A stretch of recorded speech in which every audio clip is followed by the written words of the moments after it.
Assalamualaikum warahmatullahi wabarakatuh. Baiklah, perkenalkan nama saya Widya Ulhak dengan NIM 21133092 Prodi D3 Akuntansi. Baiklah, di sini saya akan menjelaskan tugas mata kuliah akuntansi koperasi dengan dosen pengampu Pak Al-Kadri Fitra. Baiklah, di sini saya akan menjelaskan tentang gambaran umum koperasi. Materinya yaitu yang pertama konsep koperasi, ideologi dan aliran koperasi, yang kedua latar belakang timbulnya aliran koperasi, yang ketiga sejarah perkembangan koperasi, yang keempat pengertian koperasi, yang kelima tujuan koperasi, yang keenam prinsip-prinsip koperasi, yang ketujuh jenis-jenis koperasi, yang kedelapan yaitu arti lambang koperasi. Baiklah, di sini saya akan menjelaskan materi satu persatu. Yang pertama yaitu konsep koperasi. Konsep koperasi itu dibagi menjadi tiga. Yang pertama yaitu konsep koperasi barat, yang kedua konsep koperasi sosialis, yang ketiga konsep koperasi negara berkembang. Yang pertama yaitu konsep koperasi barat. Konsep koperasi negara barat adalah organisasi swasta yang dibentuk oleh orang-orang dengan sukarela yang mempunyai tujuan dan latar belakang yang sama untuk mensejahterakan dan menciptakan keuntungan bagi anggota-anggotanya maupun perusahaan koperasi.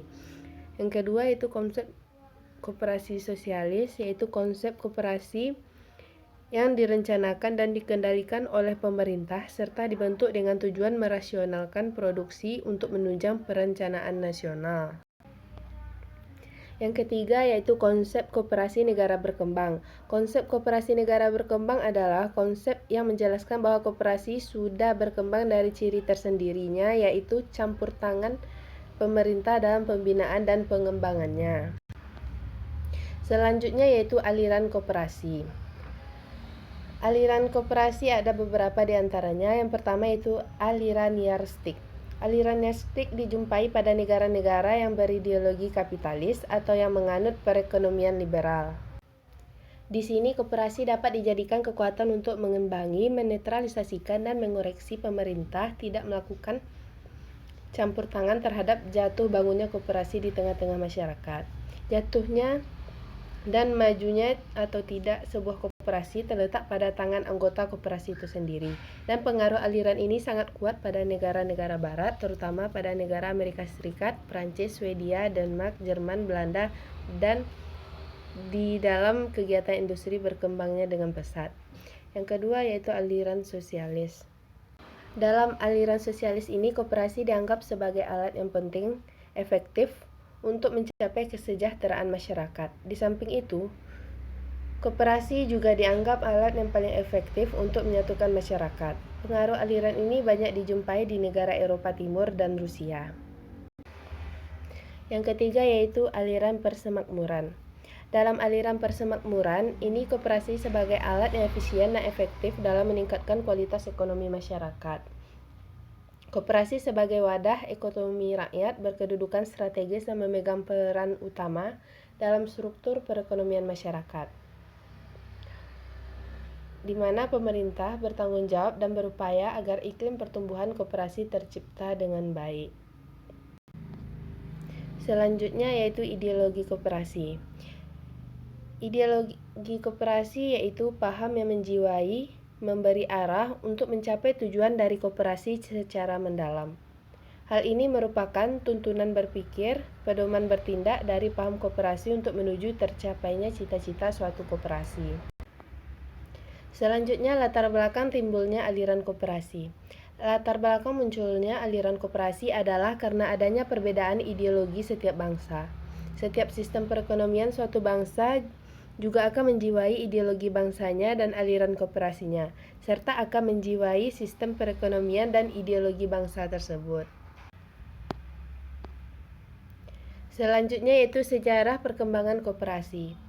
Menurut Sukoco yang dituangkan bukunya yang berjudul 100 Tahun Koperasi di Indonesia, Badan Hukum Koperasi Indonesia yaitu di Lewiliang yang didirikan pada tanggal 16 Desember 1890. Raden Ngabei Patih Purwokerto dan kawan-kawan mendirikan bank simpan pinjam ini untuk menolong teman sejawatnya, para pegawai negeri pribumi yang melepaskan diri dari cengkeraman pelepas uang.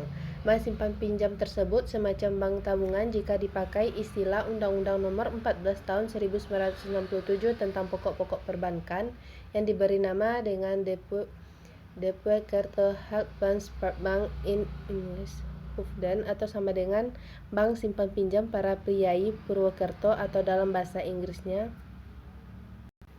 Komisi ini diberi tugas untuk menyelidiki apakah koperasi berjalan dengan baik dan bermanfaat di Indonesia. Selanjutnya yaitu pengertian koperasi. Koperasi adalah badan usaha yang beranggotakan orang-orang atau badan hukum koperasi dengan melandaskan kegiatannya berdasarkan prinsip koperasi sekaligus gerakan ekonomi rakyat yang berdasarkan atas asas kekeluargaan.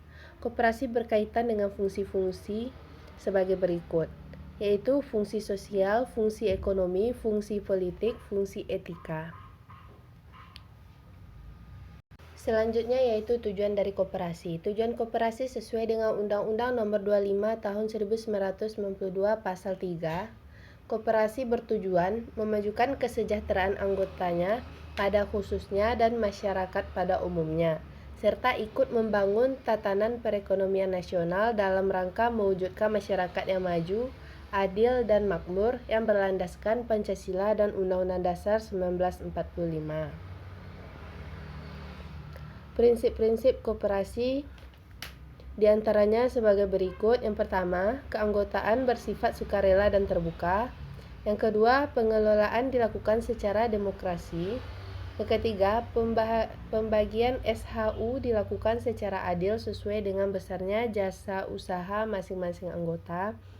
Yang keempat, pemberian balas jasa yang terbatas terhadap modal. Yang kelima, yaitu kemandirian. Yang keenam, pendidikan perkoperasian. Dan yang ketujuh yaitu kerjasama antar koperasi. Selanjutnya yaitu jenis-jenis koperasi. Jenis koperasi didasarkan pada kesamaan kegiatan dan kepentingan ekonomi anggotanya. Jenis-jenis koperasi terbagi menjadi dua. Yang pertama koperasi primer dan yang kedua yaitu koperasi sekunder. Koperasi primer adalah koperasi yang dibentuk sekurang-kurangnya 20 orang. Selain harus memenuhi syarat anggaran dasar, dalam koperasi primer masing-masing anggota juga harus memiliki tujuan yang sama. Yang kedua yaitu koperasi sekunder. Koperasi sekunder adalah jenis koperasi yang anggotanya terdiri dari gabungan badan-badan koperasi primer serta memiliki cakupan daerah kerja yang lebih luas. Selanjutnya yaitu arti lambang koperasi. Arti lambang koperasi terbagi menjadi 8 bagian. Untuk sebagai pengetahuan, bahwasanya setiap organisasi memiliki lambang atau logo. Lambang Koperasi Indonesia adalah sebagai berikut. Yang pertama yaitu roda bergigi. Roda bergigi ini menggambarkan upaya keras yang ditempuh secara terus-menerus. Hanya orang yang bekerja keras yang bisa menjadi calon anggota koperasi dengan memenuhi beberapa persyaratan-persyaratan koperasi. Arti lambang yang kedua yaitu rantai di sebelah kiri. Rantai ini melambangkan ikatan persatuan yang kokoh, bahwa anggota koperasi adalah pemilik koperasi tersebut. Arti lambang yang ketiga yaitu kapas dan padi yang letaknya di sebelah kanan. Kapas dan padi ini menggambarkan kemakmuran anggota koperasi secara khusus dan merakyat secara umum yang diusahakan oleh koperasi tersebut. Yang keempat, timbangan. Timbangan yaitu keadilan sosial sebagai salah satunya dasar dari koperasi. Biasanya koperasi ini akan menjadi simbol hukum.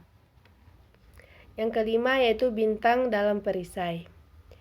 Maksud dari bintang dalam perisai merupakan landasan ideal dari koperasi tersendiri, bahwa anggota koperasi yang baik adalah yang mempercantik nilai-nilai keyakinan dan kepercayaan yang mendengarkan suara hatinya. Yang keenam yaitu pohon beringin.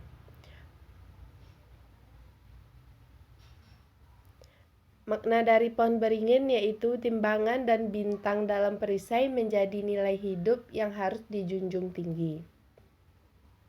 Yang ketujuh yaitu Koperasi Indonesia. Koperasi Indonesia ini menandakan bahwa koperasi yang dimaksudkan merupakan koperasi dari rakyat Indonesia. Dan yang terakhir yaitu warna merah dan putih. Warna merah dan putih artinya yaitu background menggambarkan sifat-sifat nasionalisme negara kerakyatan Republik Indonesia sendiri. Cukup sekian penjelasan dari saya mengenai gambaran umum koperasi. Saya sudahi dengan wabillahi taufik wal hidayah. Assalamualaikum warahmatullahi wabarakatuh.